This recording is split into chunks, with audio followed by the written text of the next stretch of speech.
घर में गुझोरो पधर विझुम पिरियरी सूरन सुभर हो हियड़ा कुम कुनन जिया।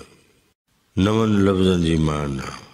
घर में माना गुझ में, पधर माना ज़ाहिर, सुभर माना सघो या चंगी तरह, कुनन माना उन्हें पानिया, कुम नीलोफर या पबण जी पाड़, जहें आबी बूटे में कूणियूं थियन थियूं, कुम बि उन ई बूटे वल मां हासिल कया वेंदा आहिनि।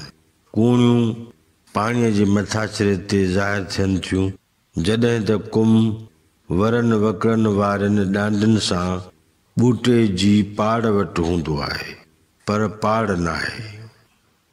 बैत जे ॿिन्ही मिसरनि जी जुदा जुदा सादी सम्झाणी।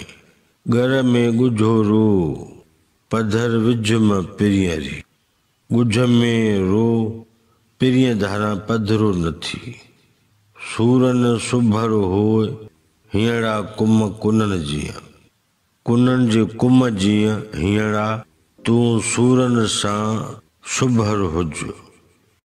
बैत जो मजमूई मतलब ऐं मफ़हूम हीअं बयान करे सघ।